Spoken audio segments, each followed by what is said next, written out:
Salut mes Saiyajin, je suis avec Yannick Vérité, thérapeute depuis déjà plus de 30 ans. Mhm, Tu as commencé en tant que kiné ostéo c'est ça, et là tu es bioénergéticien.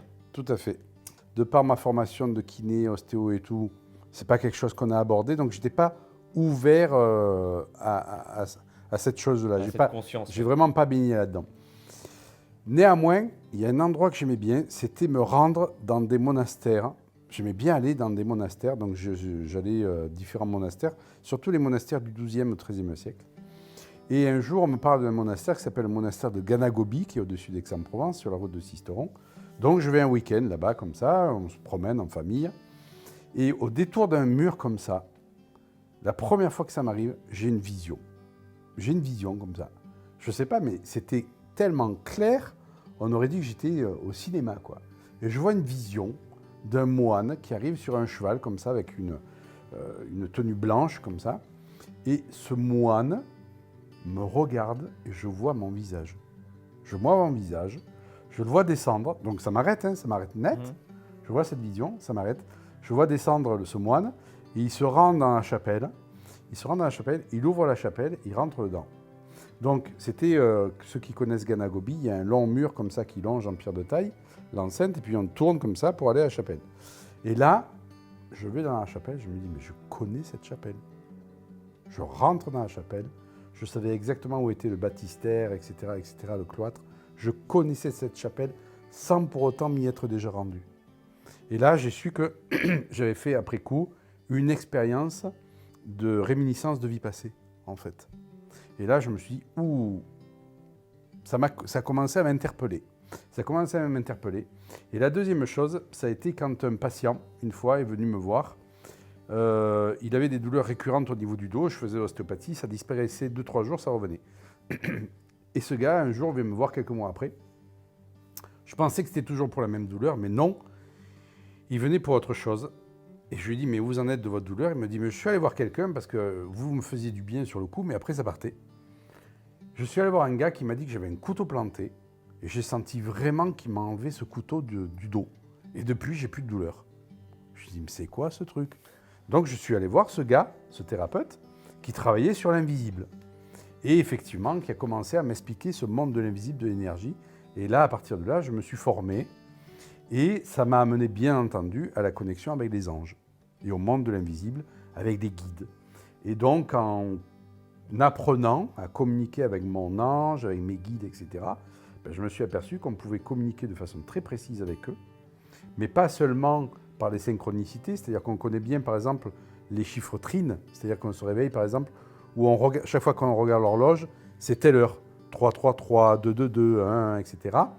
Là, on sait que c'est un dialogue avec les anges, mais j'ai appris à communiquer de façon précise en les sentant, vraiment en éveillant mes perceptions et en sentant précisément l'énergie d'un ange. Et on apprend à communiquer avec lui en le faisant se déplacer, par exemple. Et il faut savoir que les anges et nos guides sont des êtres spirituels qui n'ont pas été incarnés, c'est-à-dire qu'on a chacun des anges gardiens, on a des anges gardiens, mais qui n'ont pas été des êtres incarnés, ce sont des forces de lumière qui sont dévolues à notre évolution sur Terre, c'est-à-dire à nous guider pour pouvoir évoluer de la meilleure manière possible. Et on dit qu'il y a 3 anges gardiens pour chaque personne. Est-ce que tu penses qu'il Alors, y en a plus ou pas? la tradition kabbalistique, Mhm. d'accord, la tradition hébraïque, dit qu'effectivement, on a 3 anges gardiens. On a un ange qui est dévolu au plan physique, un ange qui est dévolu au plan émotionnel, un ange qui est dévolu au plan mental.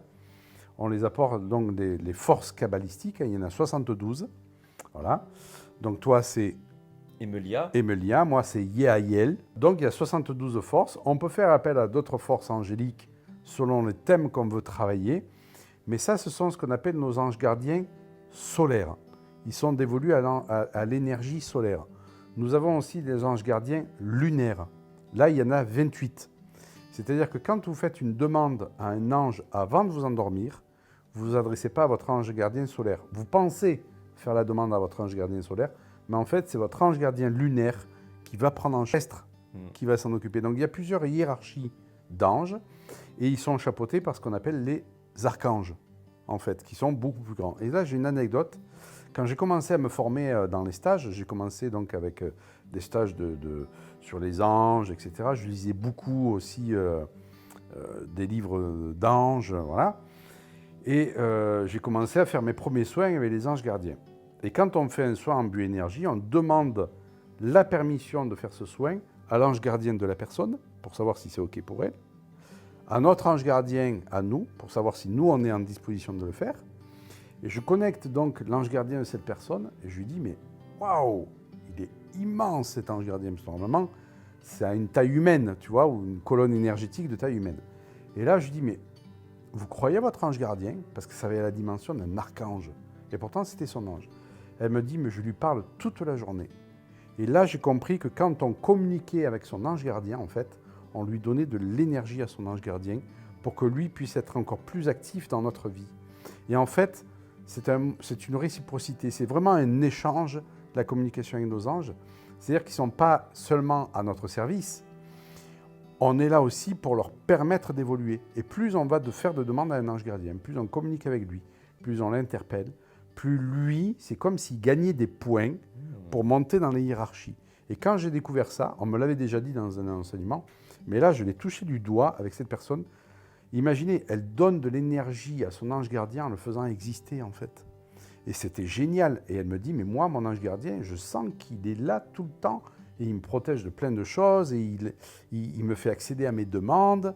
Et ça a été un grand enseignement pour moi parce que je me suis dit, mais on a tout intérêt à parler à notre ange gardien, à lui demander des choses parce que lui, en retour, ça lui permet d'exister. Et ça, c'est génial. Et donc, à côté de ça, on a nos guides. On a nos guides. Alors, un ange va veiller sur vous de votre vie, enfin de votre naissance jusqu'à votre mort. D'accord. Un guide, lui, peut changer. Donc, j'ai dit un ange n'est pas une personne qui a été incarnée. Il y a seulement 2 archanges qui ont été incarnés. C'est Métatron, qui est vraiment, je dirais, à la cime dans l'arbre kabbalistique. Et il y a Sandalphon, qui est son frère, qui ont été donc des êtres incarnés. Tous les autres anges et archanges, Michael, Gabriel, etc., n'ont jamais été des êtres incarnés. Ce sont des forces angéliques, des forces de lumière, censées nous protéger. Voilà. À côté de ça, on a nos guides personnels qui ne sont pas des anges. Nos guides sont souvent des êtres qui ont été incarnés et qui choisissent de rester à cet état de lumière pour aider les humains à être guidés dans la vie, en fait. Et autant les anges ne changent pas de notre naissance jusqu'à notre mort, autant les guides peuvent changer dans notre vie. D'accord. Voilà. Et leur rôle est différent. L'ange, lui, il est censé plus veiller à notre survie, à notre évolution spirituelle. Le guide, lui, il est là pour nous guider. Donc quand on a besoin d'être guidé dans sa vie, on peut demander à son ange, mais c'est plus adéquat de demander à ses guides. Et les guides, comme souvent ils ont eu une existence terrestre, ils savent ce que c'est la contingence terrestre en fait. Et ils sont plus à même de nous guider. Alors, on peut avoir un guide, 2 guides, 3 guides, 4 guides. Des personnes décédées, moi j'ai eu des personnes qui venaient me voir en me disant « mais je sens que ma grand-mère c'est un guide pour moi ». Elles avaient un amour immense pour la grand-mère avait un immense amour pour la petite fille. Je sens que ma grand-mère est là pour me guider. Eh bien oui, effectivement, la grand-mère peut être là, décédée, pour guider sa petite fille. Cependant, ça peut être qu'un guide accessoire. Ce n'est pas votre guide principal. Le guide principal, on ne l'a pas connu. Il est là, il veille sur nous, il va nous guider. Il s'est mis en mission de rester, comme je l'ai dit, dans des plans de lumière pour nous guider, nous, en tant qu'humains.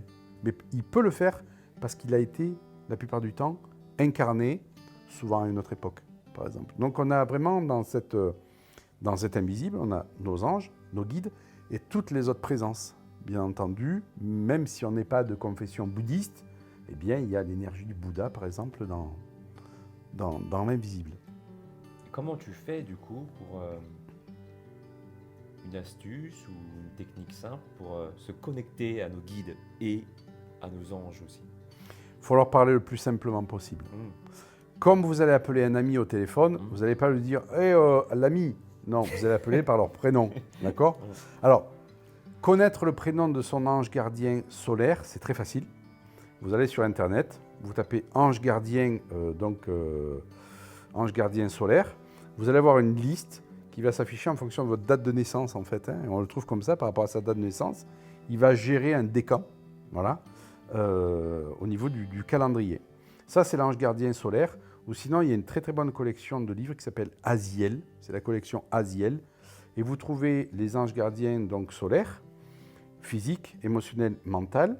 La plupart du temps, on travaille avec le physique. Il est plus proche de nous. Et sur tel thème, si on veut travailler sur l'abondance, sur le courage, sur la bienveillance, etc., on va pouvoir travailler avec ces anges gardiens-là. Très simple de les contacter.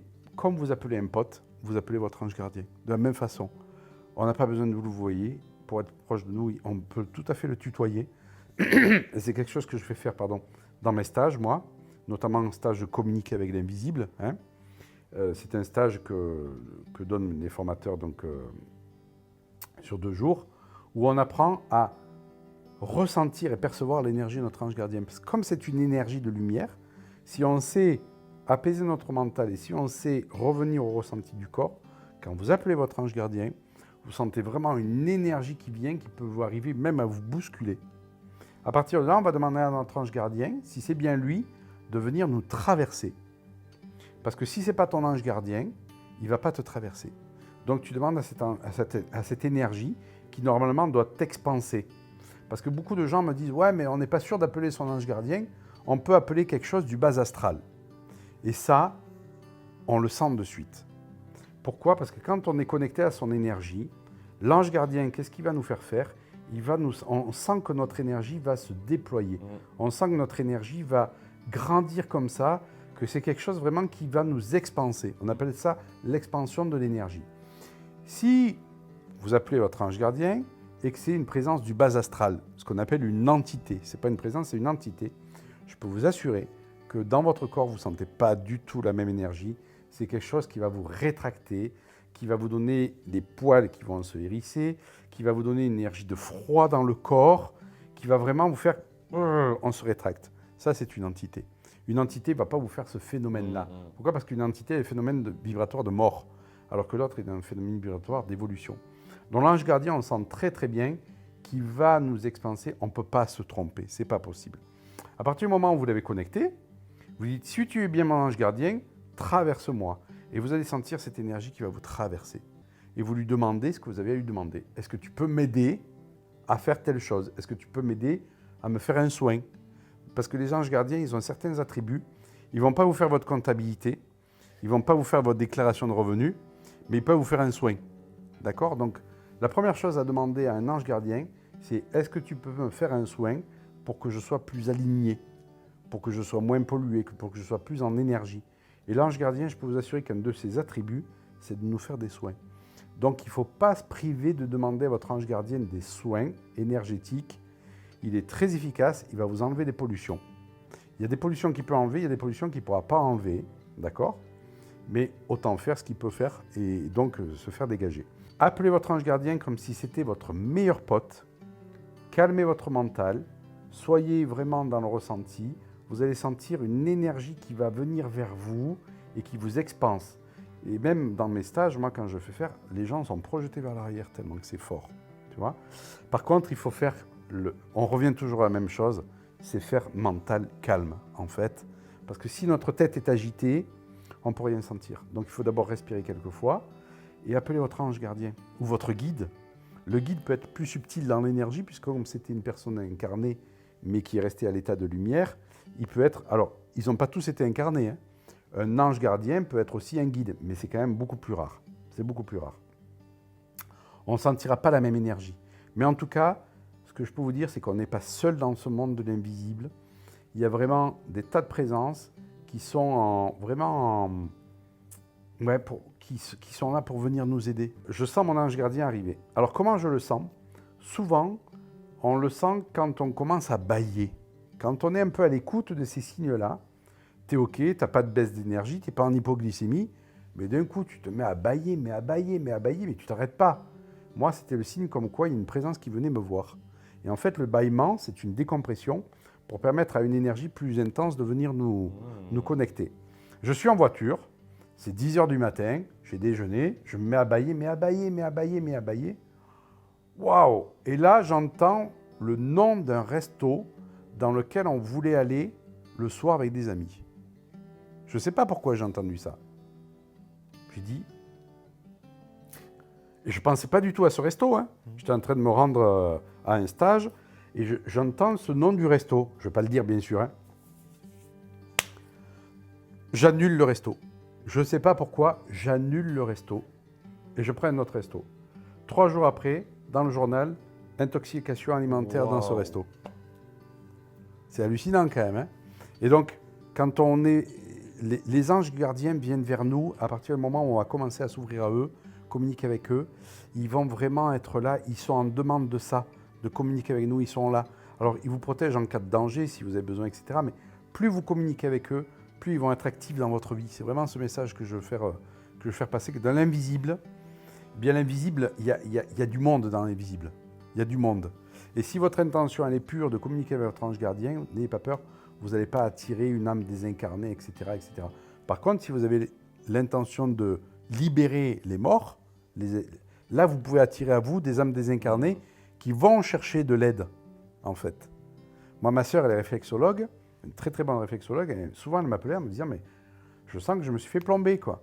Et effectivement, elle était un peu pas dans cette attente, mais il y a beaucoup d'entités qui venaient à elle, des suicidés d'ailleurs, pour être libérées, parce qu'elle a quelque chose à faire avec ça, tu vois.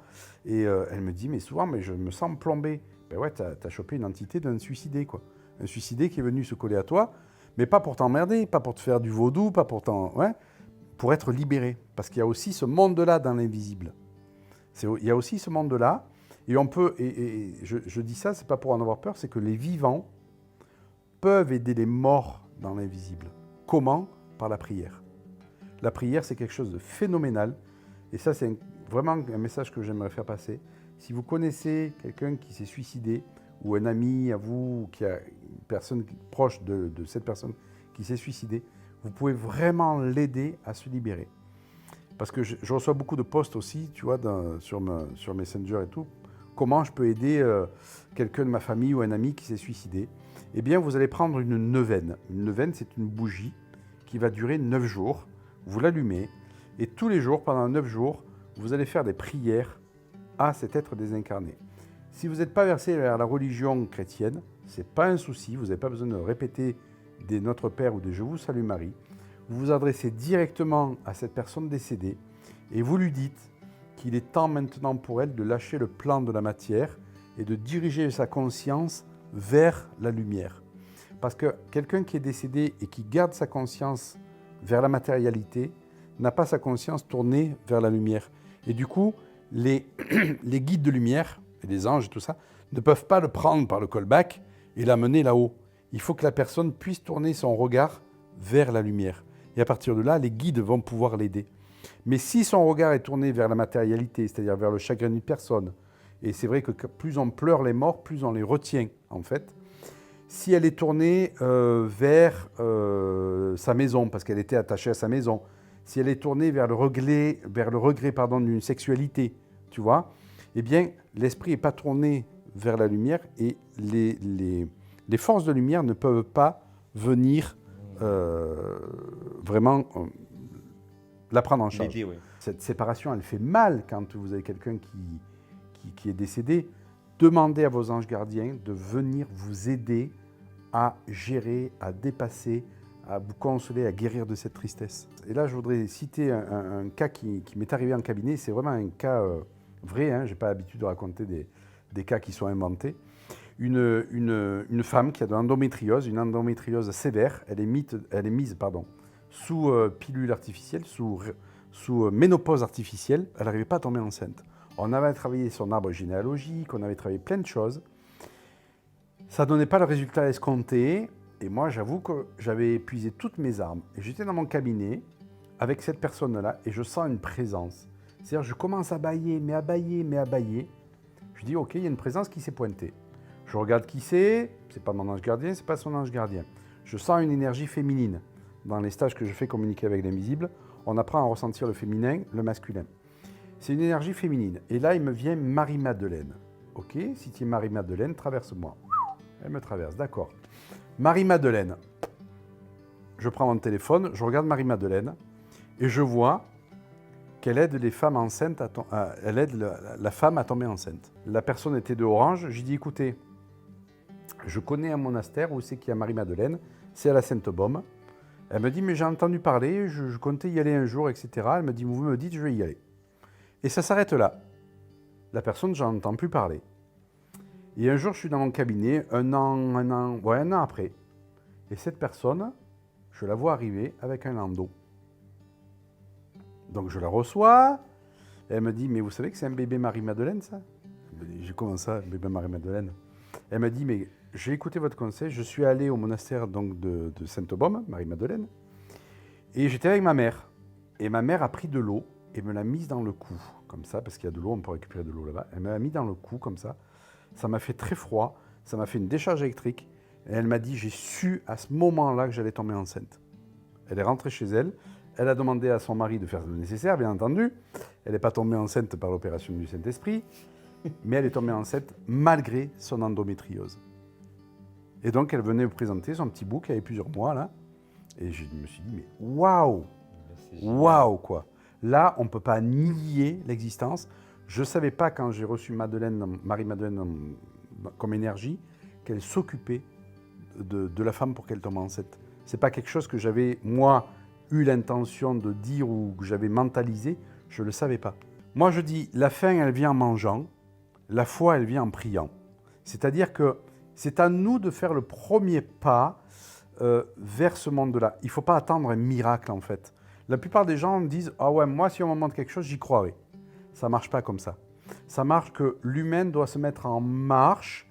Et à partir du moment où il se met en marche, il va s'ouvrir à ce monde-là. Et là, il aura les preuves que ça va exister. Mais s'il attend d'avoir les preuves, il peut attendre longtemps. Donc, la foi, comme elle vient en priant, eh bien, il faut se mettre en chemin. Acheter peut-être déjà un tarot de Dorine Virtue. Acheter peut-être un livre sur les anges. Regardez, on a un moyen maintenant fabuleux, c'est YouTube et les réseaux sociaux. Regardez des vidéos sur les anges, etc. Commencez à vous ouvrir à tout ça. Moi, je regarde beaucoup de vidéos sur les médiums aussi. Voilà. Venez faire un stage, communiquer avec l'invisible. Vous allez apprendre tout sur les anges gardiens, les guides. Vous allez apprendre vraiment à communiquer avec eux. Vous allez apprendre à booster des systèmes énergétiques en nous, tels que la Merkaba, par exemple, pour vraiment augmenter notre conscience et pouvoir communiquer avec l'invisible. C'est ce que je propose dans ce stage de communiquer avec l'invisible. Et faites déjà le premier pas. Parce que si vous ne faites pas le premier pas, les anges gardiens, ils viennent vous taper sur l'épaule, mais ils ne viennent pas vous mettre des coups de massue sur l'épaule. Ils viennent vous taper comme ça. Et si vous ne sentez pas cette petite impulsion, ils vont venir taper un peu plus fort, mais ils ne vont pas vous mettre un coup de massue sur la tête, quoi. Parce qu'ils sont respectueux. Exactement. Ils respectent la loi du libre arbitre, en fait. C'est-à-dire, si toi, tu ne veux pas t'ouvrir, ils ne viennent pas te secouer pour que tu t'ouvres, en fait. Comme on a dit, il y a le subconscient qui agit aussi. Complètement. Subconscient, 90-95%, ça agit. Complètement. Et le conscient, 5-10%. Donc, il faut y croire pleinement et ce qu'on pourrait appeler avoir une foi inébranlable. C'est ça. Mais ça fonctionne. Vraiment, ça fonctionne. Regardez sur le site de Yannick Vérité, planètevérité.com. Il y a des stages, comment développer son intuition, comment connecter avec le monde de l'invisible, appeler ses anges gardiens. Voilà, il fait des formations. Je vous propose d'aller sur son site. P-Sensory, partagez la vidéo à vos amis qui sont sceptiques au monde de l'invisible ou qui croient au monde de l'invisible. Plus on sera nombreux à regarder cette vidéo et plus je pense qu'on sera conscient de la vie et qu'on pourra, j'espère que cette vidéo en tout cas vous aidera à prendre aussi, à réfléchir sur vos décisions futures lorsque les circonstances arriveront dans votre vie. Voilà. Tu vois, on est baigné de soleil en faisant cette vidéo. On vous envoie du soleil, de l'amour et de la gratitude. Peace and soleil. Ciao.